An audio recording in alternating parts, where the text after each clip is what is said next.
أنا سعيد محمد سعيد هذه بنكو سلامية وحنا كوجو صدقيني سمايل موتيفيشن بودكاست أنا كاجا ما حد علينا يا وقت قاعدة. aad baad istaayir walaalo mahadsan tahay aad iyo aad baad mahadsan tahay inaad anigana i hesho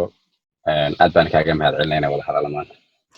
إن سعيدة وحا قرتي بو كهالية أوتيسمك أنا أقولكي كيو جهرية في سمايل لو قرأ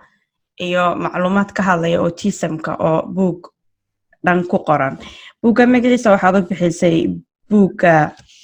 أن وامحي أوتيسمك إي حالدها حنونكاس لحريرة ma ii sheegi kartaa sababta kugu dhalisay buugga inaad qorto iyo macluumaadka uu xambaarsan yahay oo kooban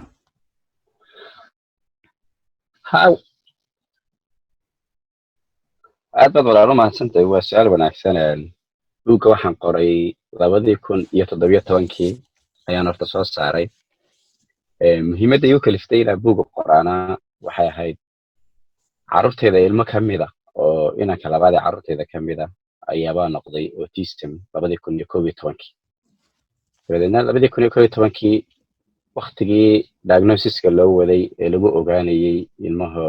ilmahagaasi inuu autism uu yahay iyo in kale ayaa waxaa dhacday inaan la kulano dhakhaatiir iyo health visitors qolooyin la yidhahdo guryaha carruuraha kusoo booqda dabadeed sidaan ula kulmaynay dhakhaatiirtii iyo carruurtii waxaa lasoo gaadhay maalintiina loo sheegi lahaa ilmahayagu inuu yahay autism oo ahayd 2011 waxaanu dhashay ilmahayagu 2008 dabadeedna sidii baaritaanku u soo socday maalintii ugu dambeysay dhakhtarka aan la kulannay waxaana siisay leaflets aniga iyo xaaskayga leafletadii noo dhiibtay waxaa tiri ilmihiinu waa autism wax kalena may odhan marka waxaan ugu tiri ilmihiinu waa autismkuna wuxuu yahay leafletyada maan siinayaa soo akhrista dabadeedna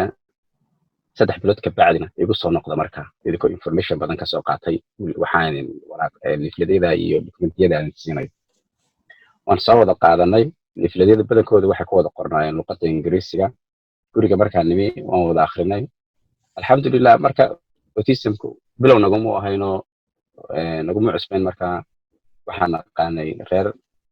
xaaskayga ay qaraabo yihiin oo ilmo yar autism leh marka information badan waan kasii haysanay markii horeba informationka markaan soo qaadanay waxaan noqotay markaa inaan wada akhrino dokumentiyadii ayna soo siisay dhakhtaradu siduu u dhammaayeen dabadeed maalintaas ayaa waxay u kalifay dokumentiyadan ay dhakhtaradu kusoo siisay haddii ay dhacdaba qof soomaaliya oo luqadii aan saani u garanayn oo sidana kale loo soo siiyo dokumentigaas iyo warbixinooyinka autismka ku saabsan wax badan ka fahmi maayo dabeedna waxaan is idhi haddiiba ay dhacdo markaa waalidkaasoo kale in lasoo siiyo waraaqahan balse ada reference unu noqdaanoo bal meelaha ay uga heli karaan adigu ma iska biloodid marka aniga lafteedu waan raadiyey horta markii hore bal wax soomaaliya oo laga qoray autismka waan waayey oo af soomaali ku qoran dabeedna markaasaan damcay maalintaasaan bilaabay inaan bilaabo buugga waa 2011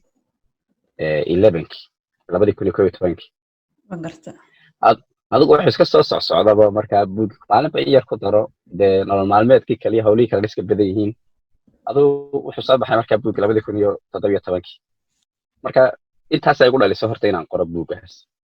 ujeedadeedii koowaadna ma ahayn horta inaan buugga waa maxay autism leeraa aan qoro laakiin waxay ahayd inaan qoro buug ka hadlaya inankayga Ibrahim baa la yidhaahdaa marka buug ka hadlaya Ibrahim oo markaa kaga hadlayo bilow ilaa wixii marxaladii aan la soo marnay diagnosiska oo dhan haddana dhexda markaan maraya baan siri talow haddii dadku kula fahmi waayeen autism horta ma buug yaro autismka ka hadlayaba horta siyara qorqorta dabeedna kaasaan ku bedelay marka halkaas ayuu kaliftay walaal waxa weyn aad iyo aad baan kuugu hambalyeynayaa anigu waalid baan adna waalid baa tahay inkastoonan lahayn ilmo autism qaba haddana dadkeena wadamadan dibadda degan waxaa dhici karta amba badanba waalidka aan luuqadaha wadamada aan deganahay aan si fiican uga hadal xanuunka maskaxduna maaha mid aynu ka hadalno amba carruurta ha hayo oo disorder carruurta ku dhacay ha ahaado amba dadka waaweynba ha haye marka aad in ilmaha yar uu qabo xanuunka autismka su-aasha koowaad waxa weeyaan sidee buu u eegyahay ilmaha autismka qaba sidee buu noloshiisa iyo waxbarashadiisa iyo dhaqankiisa xanuunkaasi sidee buu u saameeyaa walaal waa su-aal fiican aad baan u mahadsan tahay autism walaaleen ilmaha qaba autism lagama garto carruurta kale mararka qaarkood ilmaha autismka qaba uu ka maskax badan yahay carruurheenan aynu u naqaano dee dadka caadiga ah laakiin mararka qaarkood uu ka maskax badan yaho IQ-giisu ka badan yaho waxaa la dhahaa autism high functioning baa la dhahdayo carruurtan kale waxbarashada xataa kuma gaaraan badankooda laakiin waxay haystaan waxa la dhahaa learning difficult marka ciyaalka autismka qaba hadduu ilmo yaro autism qaba uu kaasoo horbaxo garan maysid inuu autism qabo iyo inaanu qabin iyo inuu ka duwan yahay ciyaalka kale muuqaal ahaan jismi ahaan ilmaha kale waa lamid laakiin halka keliya ku kala duwan yihiin waa behaviorka autismka gebigiisuba waa walaal waa 3 qaybood qayb la yiraahdo marka ilmihii autismka qabay 3 meelood ayuu ka haysanayaa dhib 3 meelood waxaa la yiraahdaa waa social interactionka social imaginationka iyo social communicationka 3 qaybood ilmihii qayb kamida marka hadduu soo hoos galo 3 qaybood uu qayb kamida dhibtu ka haysato oona labada kale ka haysanin ilmahaas wuxuu ku sifoobayaa autism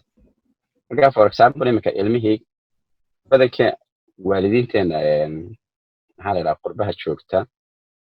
inkastoo imika ay aad u soo baranayaan laakiin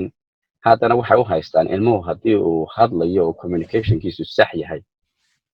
inaanu autism ahayn laakiin dhibta dhacdaa waxa weeyaan ilmihii isagoon xagga communicationka dhib ka haysanoo kula hadlaya ayuu wuxuu dhib ka haystaa imaginationkii iyo social interactionkii kale haddii markaa ilmihii labadaa dhib ka haysto wuxuu soo hoosgelayaa daladii autism buu soo hoosgelaya marka waxaa wanaagsan in ilmaha aad loola socdo markuu yar yahay oo aad loo eego inagu dee sidaynu kusoo kornay wadamadeena kaga nimi iyo sidana nahaba had iyo jeer ciyaalka waxaan eegnaa uun muuqaalkooda guud inuu korayo oo markaa ma eegno maxaa la yidhaahdaa motor skillskooda gacmahan inay wax ku qabsan karaan ilmuhu markuu yar yahay waa kind soo hoosgelaya autismka marka ilmihii hadduu gacmihiisu jilicsan yihiin waxay noqonaysaa inay hadhow ku adkaataan inuu wax qabsado inuu independent isagu noqdo maxaa la yidhaahdaa dharkiisa xiran karo waxyaalo badan sidaa aynu eegno marka korniinkiisa caadiga ilmaha aynu eegno jirkiisa u eegno dharkiisa u eegno miisaankiisa u eegno had iyo jeer waxaa muhiima in had iyo jeer lala socdo sida maskaxdiisu u development garaynayso ilmihi taasaana aad u muhiima 3 qayboodna waa 3 qaybood oo ugu muhiimsan ilmuhu marka uu yar yahay lagu garan karo ta koowaad ee lagu sii garan karaa ilmuhu da'da uu aad ka yar yahay markuu yahay sanad waad garan kartaa iyo wax ka yar inuu autism ilmihii yahay iyo in kale waxaana ugu muhiimsan had iyo jeer oo lagu gartaa ilmuhu inuu autism yahay walaalayaan waxa la yidhaahdo eye contact indhahaaga iyo indhihiisu isma qabanayaan si kastoo tiraahdo isku eega oo labadiina indhood is qabtaan ilmaha autismkii way ku adag tahay inuu eye contact ku siiyo marka haddii aanu eye contact ku siinayn waxaa meeshii ka baxaya communicationkii la wada sameynayay la wada xiriirayay marka ta koowaad lagu gartaana waxa weeyaan walaaleen eye contact waxyaalo badan oo kale oo lagu garan karo way jiraan in ilmihii yaraa spinning sameeyo oo iska warwareegaysto isagoon cidna la ciyaarin waxaa kaloo lagu garan karaa inuu had iyo jeer dhagahan ay isku garaacaan ama dhagaha qabsadaan waxaa kaloo lagu garan karaa walaal in labada lugaha maaragtay baabacooyinkooda inaan dhulka dhigna faraha hore ay ku istaagaan saa ugu orordaan waxaa lagu garan karaa inuu leerarka bakbaktiyaan waxaa kaloo lagu garan karaa imaginationka ilmihii inuu sax yahay iyo in kale ilmo yar haddaad u dhiibto kubbadood iisoo laad ku tiraahdid maskaxdu automatic waxa u garanaysaa in kubadda la laado oo markaa uu laad kusoo dhafan karo ilmihii laakiin ilmihii autismka waxaa laga yaabaa kubaddii haddaad u laagtid inuu iyadoo kuu soo qaado ku keeno ama aanu isku badayinba marka all imaginationka marka waxyaalo badan oo aad ku garan karto ayaa jira. Mararka qaarkood waxaa jira inuu ilmaha ay tahay cuntada ku adkaato oona cunin maxaa la yidhaahdaa kugu diido cuntada adag oo kale. haddii cuntada adag oo kale uu kugu diido waxaad ogaanaysaa markaa inay dib imanayso ah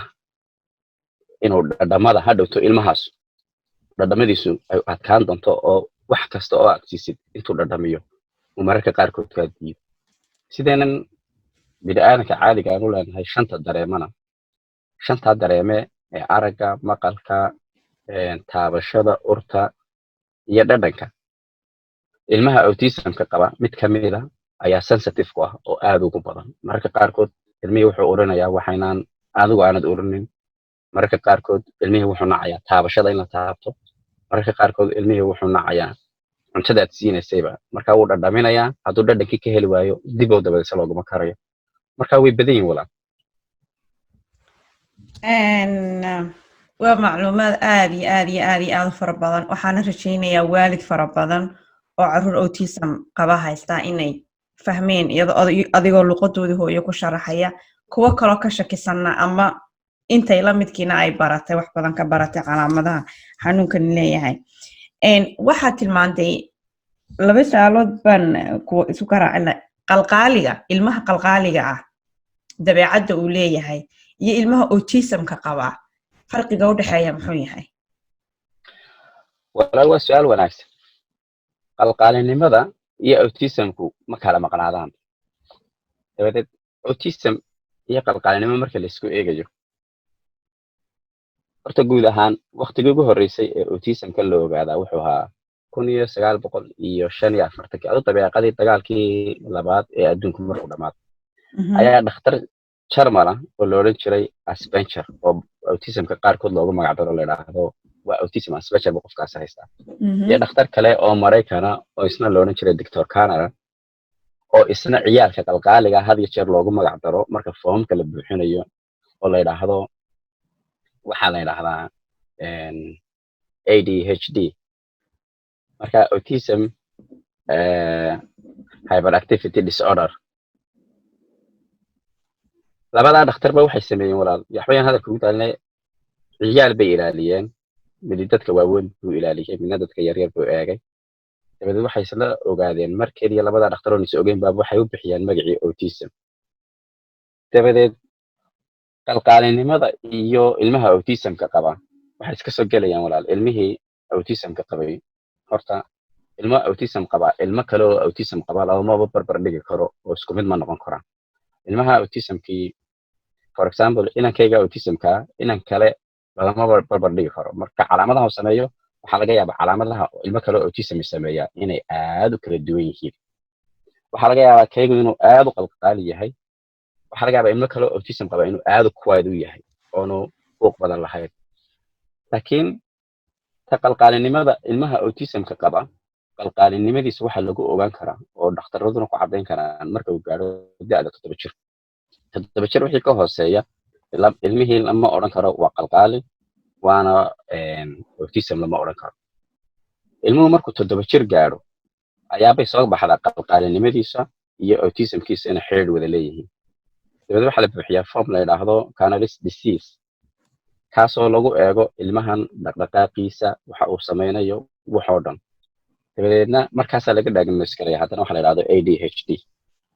laakiin ilmihii haddii aanu autism ahayn uu qalqaali yahay, taa micnaheedu ma aha ilmahaasi autism maaha. ilmaha qalqaalinimada waxa uu keenayaa kow waxbaa ka dhiman. markaa waxaa ka dhiman 3 eriyo meel buu markaa uu dhibaato ka haysanaya. marka had iyo jeer qalqaalinimadeenii waqtiyadii iskuulkaan dhiga jirno kale mararka qaarkood ee waddankii aan joognay waxaad iska arkaysaa ilmo yar oo qalinkaad haysato adiga kugu qabsanayo oon cidna kaa karin oo kaa qaadaya kugula dagaalamaya oo la odhan waa qalqaaliya qalinka u siidaa ama dhowr caruur walaali qof kale qalinka kaga dhegayo. waxaa laga yaabaa inuu routine yahay oo ilmahan qalinkaa jeclaystay uu ka helay kalarkiisa ama taabashadiisa uu sidaa kugu dilayo. markaa qalqaalinimada iyo autismku walaal xiriir aad u badan baa ka dhexeeya, way isku dhex jiraan. isagoon la ogaanin ilmaha inuu autismku hayo iyo in kale aan la kala ogaanin, ma ku dhex noolaan karaa bulshadeena oo ilmahaasi ma ku dhex kori karaa hadduu isa dhacdo dhibaatooyin nooceeyu la kulmay karaa tusaale ahaan qof imika wadamadan dibadda markay deganaah laga yaabaa in macalinka iskuulku dareemo oo macalimiintu inta badan u tababaran yihiin behaviorka caruurta iyo se u dhaqmaan laakiin qofka wadankii jooga ee ilmihii madrasadii iskuulkiiba loo diraya ee la odhanaya amba waa saaqid amba waa qalqaali ayadoo sababi ka dambayso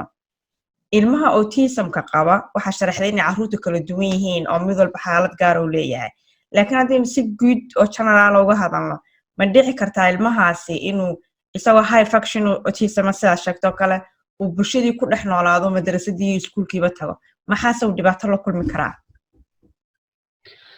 waa su'aal aad u wanaagsan waddankeenu keliyana maahe dhibkaasi xataa dee wadamadan aynu ku noolnahay nimina uu ku badan yahay marka qaarkood waxaad arkaysaa iskuullada Sweden oo kale ma garanayo marxaladaha ay maraan laakiin ingiriiska halkan aan joogo waxay maraan ciyaalka wax la yidhaahdo reception bay maraan oo ilmaha xaggan hoose looga soo bilaabo waxbarashadiisa markuu yahay 4 jir haddana wuxuu nursery buu tegayaa reception baa ku xiga haddana waxa ku xiga year 1 year 2 saas kor u soconaya marka key stages buu leeyahay ingiriiska dhexdiisa la kala marmar inta ugu badan ay haysataa waxay noqotaa ilmihii nurseryga markuu tago macallimiintii oo tababareyn way ogaan karaan ilmihii laakiin marka qaarkood waxaa dhacday in waalidkii isdiidsiiyo uu diido uu yidhaahdo ilmahayga ma rabo in iga diagnoskareeyo oo uu iska faraha ka qaado dhibta kale ee jirta waxay noqon kartaa walaal xagan qurbaho kale waddankeena isagoo dhibku waaba iska badan yahay oo ilmihii yaraana daryeelna ma helayo maxaa la yidhaahdaa isaasun baa loo eryanaya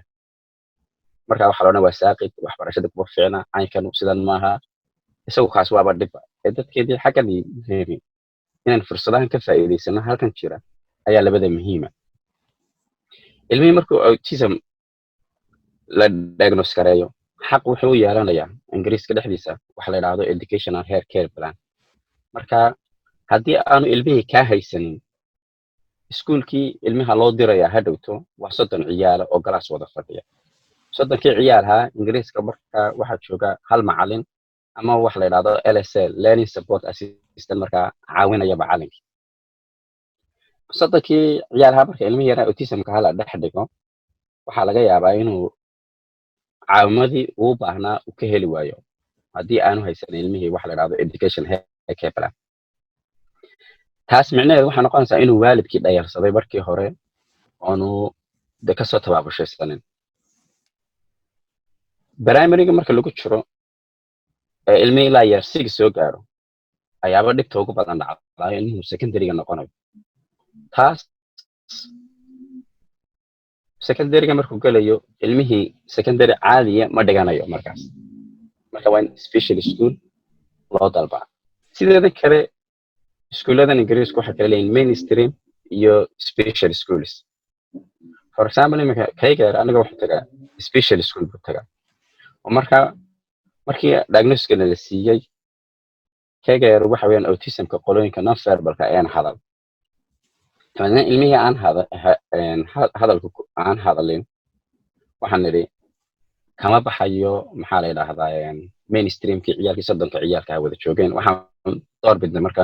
special school in la geeyo special schoolkaas galaaskiisu kooban yahay waa 6 ciyaalo kaliya waxaanu haystaa hal macallin iyo 4 learning support assistant marka labadii ciyaalaba hal adad baa markaa u shaqeynayo la kulmaya haddii aan haddaba waxaasoo dhan aanad markan uu yar yahay ee uu ku jiro receptionka aanad kasoo diyaar garoobin oo adigan kasoo diyaar garoobin ilmahaagii uu ku gaadho waqtigii iskuulka bilaabi lahaa wax kasta markaa dib u dhac baa kaga imanay markuu dib u dhac kaga yimaado foomamkiisii maxaa la yidhaahdaa education health care plank waa document badan oo ka qaalisan wax alla waxaad aad hanti haysatid oo dhan leano waa noloshii ilmahaaga oo dhan sidii lagu caawin lahaa wixii lagu tari lahaa waxaana ka wada shaqeynaya markaa dowladaha hoose maamulay iskuulada waalidka dhakhaatiirta iyo qolooyinkan kale la yidhaahdo social serviceska dabadna documentkaasi waa legal document haddii waxaa documentka halkaa ku qoran ilmaha iskuulka la geeyey loogu caawin waayo maxkamad baad la tegaysaa waxaad leedahay ilmahaaga waxan iyo waxan maxaa looga caawin waayo marka waxaan odhan lahaa waalidiinteena inaynu ilmihii carruurteenu markay aadka u yaryar yihiin inaynu fiiro gaara u yeelano oon aad u eegno haddii ay wax in yarun wax ka khaldan yihiin xaq buu u leeyahay in la caawiyo oo kharash badan ilmihii lagu kharash gareeyo marka kharash garaynta lagu kharash garaynayo ilmahaagi maxaabad ugu diidayba waa inaad u degdegtid sidaad ugu heli lahayd ood wax walba u soo dhacsatid qurbahan la joogana haddii aad adigu waalid ahaan ilmahaagii waxba u soo dhicin kari weydo cid weligaa u soo dhicin karaysa ma jirto oo system ahaan wixii aad doonan weydo cidi afka kaa soo gelin maysa ama informationka aad heli weydo cidi kaama horima cidi kuma keenaysa ada gurigaaga iska fadhi marka waa ilmihii waa inaad dagaal badan u gashid ood had iyo jeer ku dadaashid mar walba eegtid documentka education hekebalaka la yidhahda every year review baa lagu sameeyaa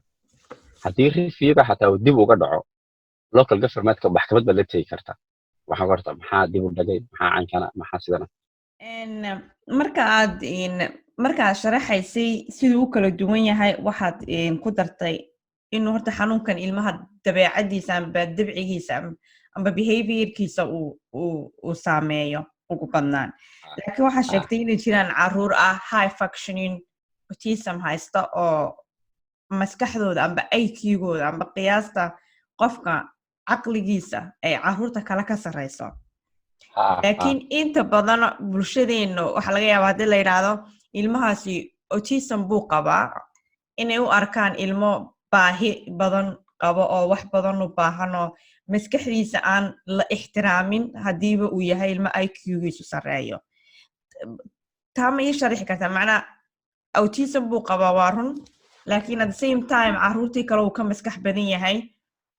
oo IQ-giisu wuu sarreeyaa ilmaha noocaasi sidee buu u dhaqmaa sidee buu waxbarashadu ku yahay caawimaad nooceeyuu u baahan yahay sidee loo caawin karaa iyada oo maskaxdiisii awooddeedii lasoo bandhigayo walaal waa su'aal wanaagsan ilmaha high functioningka autismkiisu uu aadka u sarreeyo walaal horta autismku waa hibe ilaahay ku siiyo dad ciyaalna ku faa'iidaan ciyaalna ku horumaraan marka ka imika high functioning oo kale waxbarashadiisa wax alla wax dhibka haystanaysa ma jirto waa top everything waxbarashada marka laakiin ilmaha yar haddii lagu yidhaahdo shoelaceska taxa kabahaaga maaragtay bal xidho ma xidhan karayo marka caawin uu baahan yahay laakiin xaggii waxbarashadiina cid ku gaaraysa ma jirto imika kale for example haddii YouTube oo dhan access ban wada leena waxa la yiraahdaa dadku qorto human camera waa ku yaro autism laakiin ilaahay muxuu hibo u siiyey in wax wadu arko oo maskaxdiisa ku record garanayo dabadeedna si hibadaa looga faa'iidaysto ilmaha yar waxaa loo sameeyey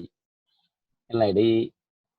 London oo kale 45 daqiiqadii helicopter lagu soo dulmariyay dabadeedna 45 daqiiqo oo lagu yiri London dusha soo eeg hadhow tala lagu dhahdo bal wixii aad ka aragtay ka sawir maxaad ka xasuusanay ilmaha yar 3 isha la siinayaa wuxuu wada sawirayaa siday u dhamayd London kamaradihii bijaradii diyaaradda soo helicopter ku soo qaaday iyo ku sawiraba la isku eegay akhritaanka xataa daaqadaha la isku tirinaya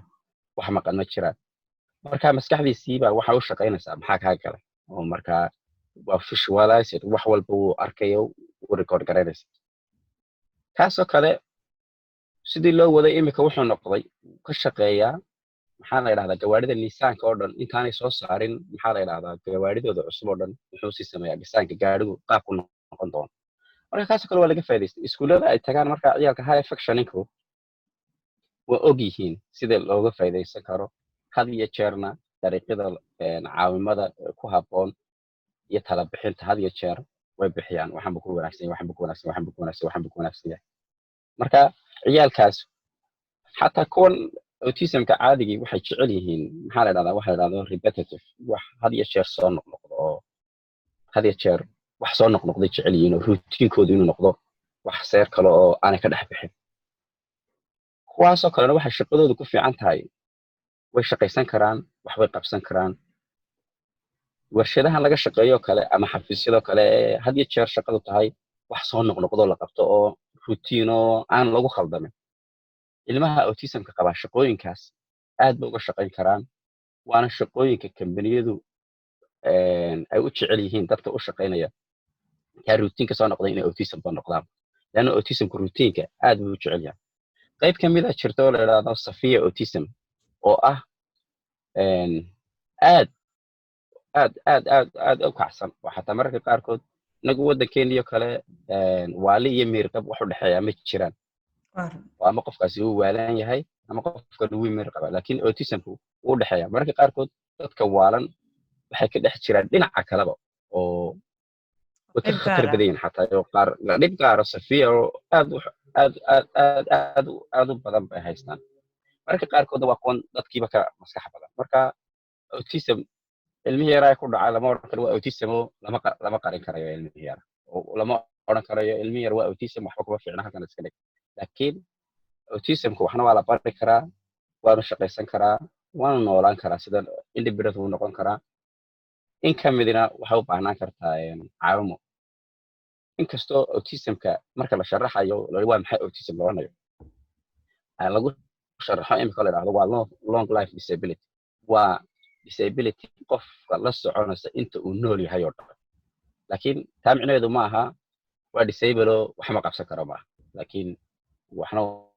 qabsan kara. waxay ku kala xidhan tahay heerka marka ilmaha uu autismka ka joogo. waxaa loo kala eegaa mild autism, mild iyo severe. marka waa dalad guud, daladaa meesha uu kasoo galo ilmaha halka uu ka joogo ay ku xidhan tahay dhibaatada autismka uu ka saameynaysa ilmihi. haddaan su-aasha lafteeda kuga celiya, haddii ilmuhu high function autism qabo uu waddankii joogo oo aan laga warhaynin, iskuulkii haddii loo diro oo ku fiicnaan lahaa, laakiin hadduu tusaale ahaan kabaa xidhan kari waayo amba xadhkaha kabihiisa uu tixi kari waayo amba wax yaroo fudud uu samayn kari waayo, waxaa laga yaabaa inaanu helin jaaniskii la odhan lahaa hebel iskuulku ku fiican amba heblaayo iskuulka ku fiicanta laydhaa waaba nacasaan kabihiisa xataa gashan karin isagoo 10 jir amba 15 jir ah. fariin nooceeyaad u diri lahayd waalidka noocaasa inay ilmahooga u fiirsadaan waxyaabo badan uu ku fiican jirto waxaasoo kale laga kaaboon maskaxda laga dilin? horta walaaleen waddankii horta halkan Polandku aad baa loola dagaalamayo. Polandka aad baa dee qurbahan loola dagaalamayo in ciyaalka wax laga sheego, waxa aad iyo aad baa la iskugu taxalluujiyaa. laakiin waddankeena iyo kale Polandku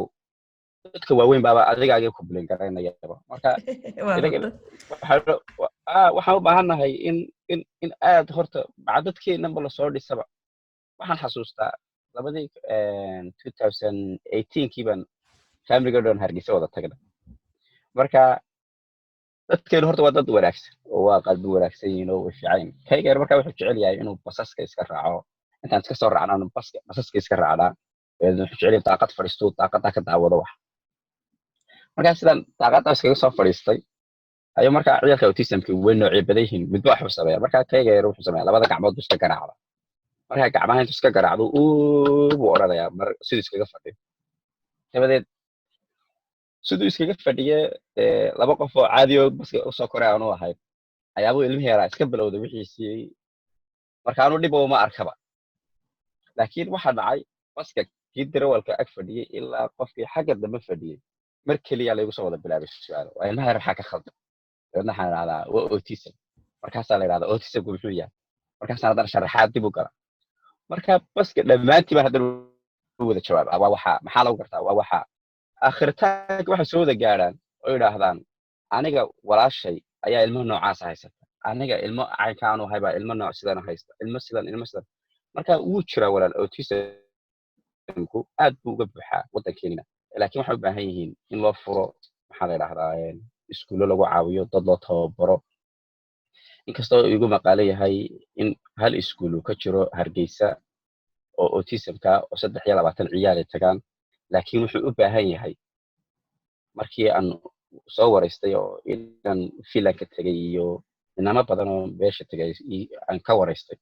wuxuu u baahan yahay waxyaalo aad u badan oo basic oo hoosaba mararka qaarkood suuli male ciyaalkii autistiga mararka qaarkood qaar waaweyn ay ku adag tahay inay aanay baranin sida suuliga loo galo kale marka wuxuu u baahan yahay qof ka shaqeeya oo eega wax oo dhan marka waddankeeni wuxuu u baahan yahay in aad horta wacyigelin aad u badan la siiyo oo autismka oo wax badan ka fahmaan waxaan xasuusanayay waqtigii campaignka ay ku jireen maxaa la yidhahdaa xisbiyadeen ayaabaa waxaa la weydiiyey saddexda xisbi waxay ahayd dood bay ahayd ay ku jireen waxaa la weydiiyey caafimaadka su-aal ku saabsanay dhammaantood waxay ka wada hadlayeen mashiino kelyaha lagu meydho oo dhakhtarka weyn waqtigaa markaa cusbaa lagu rakibay markaas kaas waxaa soo kordhina waxaa soo kordhina waxaas sidaan u sii dhegeysanaya caafimaadkooda ayaa afka waxaa ka soo baxay muuse biixi madaxweynaha iminka somaliland jooga kelmad ah ciyaalka autismkaana waxbaan u qabanayn kelmaddaasi waxaan ku farxay maxaa kaa galan ugu farxay dabadeed waxaan dareemay inuu laga warhayo inuu autism jiro oo wadankii ka buuxo laakiin markii sidii wax loogu qaban lahaa ilaa iminka cid dambe ka hadlaysa ma arag videoga yarna xataa waan soo goostay clipka yar meel baan ku haystaa kelmadda yar ee autismka uu leeyahay muuse biixi marka wuu jira autismkii laakiin waa in wacyigelin badan loo sameeyo oo iskuuladeenan caadiga ee mainstreamka carruurtii wada tegaysa horta waddankeeni wax badan buu u baahan yahay ilaahay ha wada garansiiyo dadkeena in horta loo qabto ciyaalkeena baahiyaha gaarka leh in wax loo qorsheeyo oo meel loogu talagalo wax loo sameeyo oo iskuulo gaara loo sameeyo la yidhahdo iskuulkaas waa iskuulka carruurta baahida gaarka leh markay kaa gaadhno wacyigelintu soconaysaa way badanaysaa insha allah step by step baynu wax gaari doonaa laakiin waqtigeedii iminka ciyaalka laga hadlo waddankeeni ma joogo buuggaaga haddii la doonayo su-aalaha autismka aan kaa weydiin lahaa aad iyo aad bay u fara badan yihiin laakiin haddana waxaa kusoo ururaysaa uun ilmihii sida loola dhaqmi lahaa sidee loo garan lahaa sidee buu u saameeyaa intaana su-aalahaagiibaad ku sharaxday waxaan rajaynayaa waalidka daawanaya haddii ay su-aalo fara badan qabaan inaan ka gadaale aan labadeenuba ka jawaabi doono insha allah haddii ay su-aalo soo diraan buuggaaga haddii la doonayo in la iibsado amba la akriyo halkee baa laga heli karaa walaaleed waxaa laga heli karaa maxaa la idhahdaa wuu iskaga jiraa online baa lagu heli karaa waxaa ku jiraa meel la yidhahdo lulu haddii googleka lagu qoro waa maxay autism iyo xaaladaha la xidhiidha wuu kusoo baxaya markaaba dabadeedna waad kali garayn kartaa meesha waad ka iibsan kartaa amazon buu ku jiraa waxa ku jiraa luluga buu ku jiraa googleka dadka qorto waa maxay autism iyo waxyaalaha la xidhiidha cover pagekaaba kusoo bixi doona oo aad arkaysaa marka linka taabatidna meelihii laga helayo dhan way kusii wada jiraan ma u samaysay mase ma rabtaa inaad u samayso ood buuggaa ka dhigto audio book oo buug la dhegeysto maadaama inta badan hadda bugaagta laga dhigo audio iyo labadaba akhrisii qoraa labadaba wallaahi horta waan ku tala jiraa inaan ka dhigo aan weliba buug cusub soo saaro kale oo aan qoro insha allah dee teknolojiyaduna way socotaa kolba sida isku bedelayso inaan ku bedelno oon ama audio laga dhigo ama pdf adhow laga dhigo ama wax walba waan ku tala jira walaal si alla si information waalidiinteena u baahan inay wax ka ogaadaan uu gaaro waan ku tala jira walaal just anigu waxay ka ahayd inaan wacyigeliyo waalidiinta walaal adigu waxaad u qortay adoo raba inaad caawiso wiilkaaga Ibrahim haddana waxaad markii dambe kugu dhalatay inaad warbixintii aad sii gudbisad waalidka gaarsiiso laakiin waxaan aaminsanahay intayna dhageysan doonto iyo inta hore ku dhageysatay inta ku aragtay intaba inuu buugani qiimo aad iyo aad u fara badan uu ku fadhiyo waalidiinta kale amba dadka kale dhakhaatiirta amba psychologist-ka af Soomaaliga ku hadla na aad u tahay macnaha aad u tahay role model oo aad u furtay wado iyo albaab u baahnaa in la furo anoo ka waalid ahaan iyo qofka Soomaali ahaan labadaba aad iyo aad baan kugu hambalyeynaya aad iyo aadna waan kaaga mahadcelinaya runtii maxaad u diri lahayd fariin waalidka ku dhegeysanaya ambaba dadka qababa autismka ku dhegeysanaya dhalinyaradanba ciday doontaba ahaato maxaad fariin u diri lahayd gaar ahaan waalidka fariin waxaan aad baa horta u mahadsantay walaalayaal fariinta aan u dirayo waalidiinteena carruurta autismka haysata aniguba ka mid ahay iyo dadka kale ee aan autismka waxba ka garanayninba waalidiinta autismka waxaan leeyahay ciyaalkoodu autismka yihiin inaanay weligood rajadooda ka daarin oo ilmihii ay aad ula shaqeeyaan maalin maalmaha ka mida ilaahi subxaanahu watacaala farash khayr qaba ayuu furi doonaa dhibta waalidka ciyaalka autismka ah haystee ay la nool yihiin cid garan karta dhibka iyo dhibaatada ay haystaan iyo hawsha ku furan dadka aan autismka waxba ka aqoon iyo dadka aan waxba ka garan ma ogaan karaan horta runtii marka waxaan leeyahay ilaahi subxaanahu watacaala dhibaatada iyo culayska wuxuu inoogu bedeli doonaa fudayd insha allah inaan ka daalin ciyaalka iyo inaan ka quusanin waa inaynu had iyo jeer xaqooda u soo dhicino oo aynu u dagaalanno liannahu innaga u ah maxaa la yidhahdaa caqligoodii innaga u ah afkoodii aynu had iyo jeer waxeena iyo xaqoodaba usoo dhacsano ciyaalkeena waalidka aan caruur autisma aan haysanin iyo waalidka iyo dadka aan waxba ka garan autismna waxaan odhan lahaa waalidka autismka ciyaalka haystaa dhibta ay ku jiraan ilaahay baa og markaa idinkuna u duceeya inta aan autismka cilmi badan ka haysanayna insha allah bal ogaada oo sii baara oo arka calaaqal si aad u caawin kartaan ilmeero autism haddii uu aad la kulantid mararka qaarkood way iska baxbaxsadaan ciyaalka autismka haddaad la kulantid inaad ogaan kartid calaamadihii autismka kale aad odhan kartid ilmaha waa autism caawimo u baahan yahay hal la caawiyo intaasaan kusoo gabagabayn lahaa aadna waad umahadsantay marka insha allah ilaahay xaqa hayna wada waafajiyo waa bilo ramadaan bay ku jirnaa tobankii dambe ku jirnaa ilaahay intii caruura naga xanuunsanaysana ilaah caafimaad aynoo siiyo inta aan haysanna ilaahay uma keeno insha allah ilaahay cid aloo xanuunsanaysa ha ka dulqaado insha allah walaa آمين سعيد آد بان كوكو مهد عنينيا وحان كولاي رمضان كريم أدي إبراهيم يدمان قويس كاغنو السلامية وقتي كاغنو كاغا مهد عنينيا aad baad mahadsantahay istaayl walaa adiguna aad baad mahadsantahay walaa